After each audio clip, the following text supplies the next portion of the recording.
भागवत पुराण प्रथम स्कंद पौराणिक कथा। नमस्कार दोस्तों, आप सभी का हमारे YouTube चैनल में स्वागत है। श्रोतागण, आज के इस वीडियो में हम आपको श्रीमद् भागवत महापुराण की कथा सुनाने वाली हूँ, जिसमें भागवत कथा और भगवत भक्ति का महात्म्य की जानकारी दिया गया है। तो चलिए दोस्तों, कथा प्रारंभ करते हैं। श्री व्यास जी कहते हैं, शौनकादि ब्रह्मवादी ऋषियों के ये प्रश्न सुनकर रोमहर्षण के पुत्र उग्र श्रवाण को बड़ा ही आनंद हुआ। श्री व्यास जी कहते हैं, शौनकादि ब्रह्मवादी ऋषियों के ये प्रश्न सुनकर रोमहर्षण के पुत्र उग्र श्रवा को बड़ा ही आनंद हुआ। उन्होंने ऋषियों के इस मंगलमय प्रश्न का अभिनंदन करके कहना आरंभ किया। शुक जी ने कहा, जिस समय श्री सुखदेव जी का यज्ञोपवीत संस्कार भी नहीं हुआ था, सुतराम लौकिक वैदिक कर्मों के अनुष्ठान का अवसर भी नहीं आया था, उन्हें अकेले ही संन्यास लेने के उद्देश्य से जाते देखकर उनके पिता व्यास जी विरह से कातर होकर पुकारने लगे, बेटा बेटा। उस समय तन्मय होने के कारण श्री सुखदेव जी की ओर से वृक्षों ने उत्तर दिया। ऐसे सबके हृदय में विराजमान श्री सुखदेव मुनि को मैं नमस्कार करता हूँ। यह श्रीमद् भागवत अत्यंत गोपनीय रहस्यात्मक पुराण है। यह भगवत स्वरूप का अनुभव कराने वाला और समस्त वेदों का सार है। संसार में फंसे हुए जो लोग इस घोर अज्ञान अंधकार में पार जाना चाहते हैं, उनके लिए आध्यात्मिक तत्वों को प्रकाशित कराने वाला यह एक अद्वितीय दीपक है। वास्तव में उन्हीं पर करुणा करके बड़े बड़े मुनियों के आचार्य श्री सुखदेव जी ने इसका वर्णन किया है।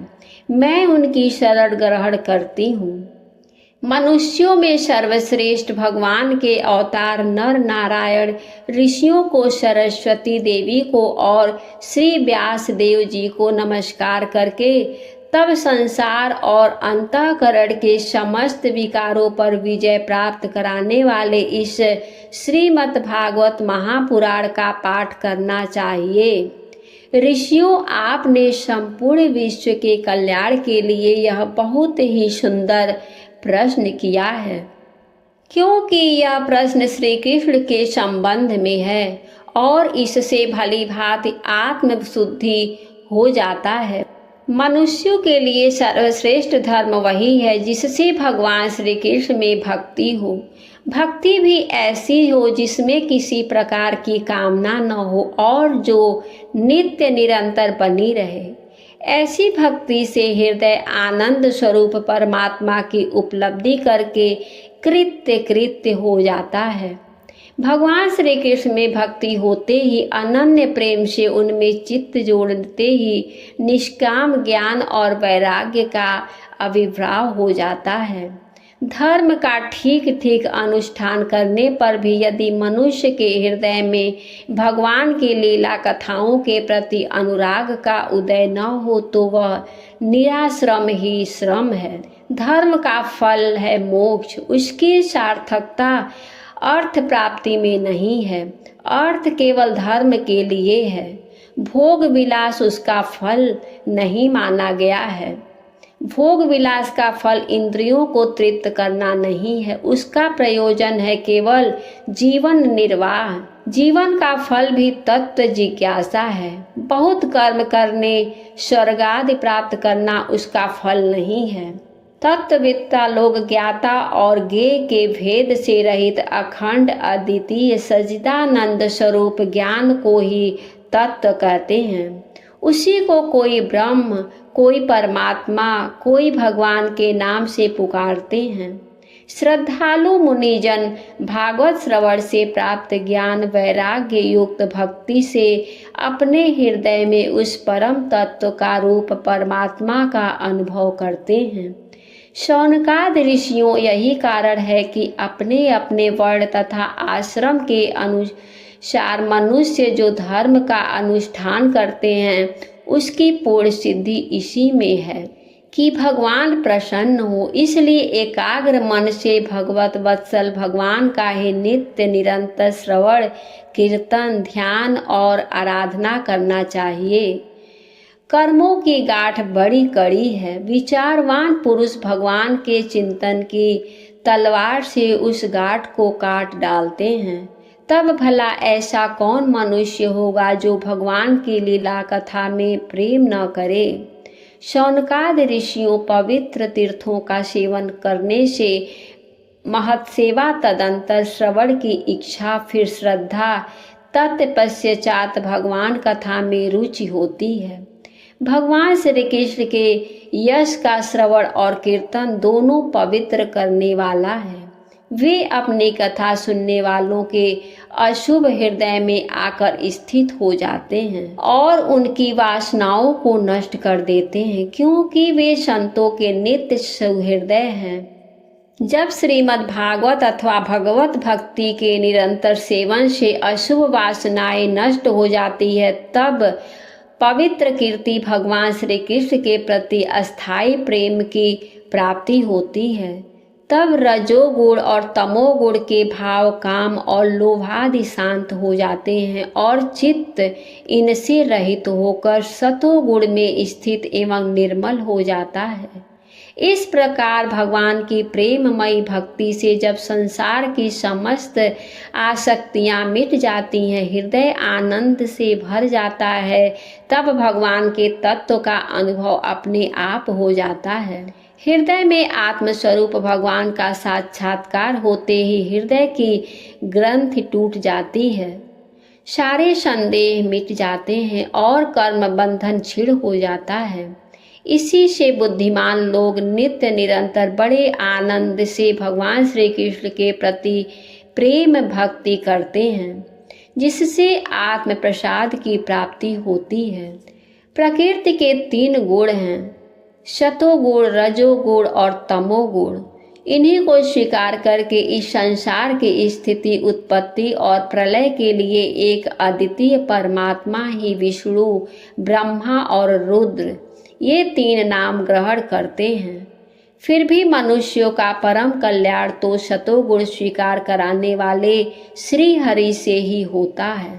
जैसे पृथ्वी के विकार लकड़ी की अपेक्षा धुआं श्रेष्ठ है और उससे भी श्रेष्ठ है अग्नि, क्योंकि वेदों, यज्ञ, यज्ञादि के द्वारा अग्नि सदोगति देने वाला है, वैसे ही तमोगुण, रजोगुण श्रेष्ठ है और रजोगुण से भी सतोगुण श्रेष्ठ है, क्योंकि वह भगवान का दर्शन कराने वाला है। प्राचीन युग में महात्मा लोग अपने कल्याण के लिए विशुद्ध सतमय भगवान विष्णु की ही आराधना किया करते थे। अब जो लोग उनका अनुसरण करते हैं वे उन्हीं के समान कल्याण भाजन होते हैं। जो लोग इस संसार सागर से पार जाना चाहते हैं वे यद्यपि किसी की निंदा तो नहीं करते, न किसी में दोष ही देखते हैं, फिर भी तमोगुणी, रजोगुणी, भैरवादी भूत पत्तियों की उपासना न करके सतोगुणी विष्णु भगवान और उनके अंश कल्याण स्वरूपों का ही भजन करते हैं। परंतु जिसका स्वभाव रजोगुणी अथवा तमोगुणी है वे धन, ऐश्वर्य और संतान की कामना से भूत, पितर और प्रजापतियों की उपासना करते हैं, क्योंकि इन लोगों का स्वभाव उन से मिलता जुलता होता है। वेदों का तात्पर्य श्री कृष्ण में ही है, यज्ञों के उद्देश्य श्री कृष्ण ही हैं, योग श्री कृष्ण के लिए ही किए जाते हैं और समस्त कर्मों की परिसमाप्ति भी श्री कृष्ण में ही है। ज्ञान से ब्रह्म स्वरूप श्री कृष्ण की ही प्राप्ति होती है। तपस्या श्री कृष्ण की प्रसन्नता के लिए ही की जाती है। श्री कृष्ण के लिए धर्मों का अनुष्ठान होता है और सब गतियाँ श्री कृष्ण में ही समा जाती है। यद्यपि भगवान श्री कृष्ण प्रकृति और उसके गुणों से अतीत हैं, फिर भी अपने गुणमयी माया से जो प्रपंच की दृष्टि से है और तत्व की दृष्टि से नहीं है, उन्होंने ही स्वर्ग के आदि में इस संसार की रचना की है। ये सत्य रज और तम तीनों गुण उसी माया के विलास है। इनके भीतर रहकर भगवान इनके युक्त सरीखे मालूम पड़ते हैं। वास्तव में तो वे परिपूर्ण विज्ञान आनंद घन हैं। अग्नि तो वस्तुतः एक ही है, परंतु जब वह अनेक प्रकार की लकड़ियों में प्रकट होती है तब अनेक सी मालूम पड़ती है। वैसे ही सबके आत्मरूप भगवान तो एक ही हैं, परंतु प्राणियों की अनेकता से अनेक जैसे जान पड़ते हैं। भगवान ही सूक्ष्म भूत तन मात्रा इंद्रिय तथा अंतःकरण आदि गुणों के विकार भूत भाव के द्वारा नाना प्रकार की योनियों का निर्माण करते हैं और उनमें भिन्न भिन्न जीवों के रूप में प्रवेश करके उन योनियों के अनुरूप विषयों का उपभोग करते कराते हैं।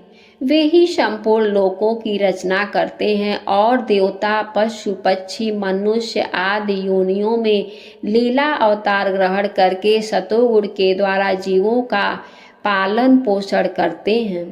जय श्री कृष्णा। आज की कथा समाप्त होती। आशा करती हूँ आपको आज की कथा पसंद आई होगी। अगर पसंद आए तो वीडियो को लाइक करना मत भूलिएगा और कमेंट में जय श्री कृष्णा लिखना मत भूलिएगा। जिन्होंने अभी तक हमारे चैनल को सब्सक्राइब नहीं किया है वे चैनल को सब्सक्राइब कर ले और बेल आइकन को प्रेस कर ले। हमारे वीडियो देखने के लिए आपको बहुत बहुत धन्यवाद। जय श्री कृष्ण।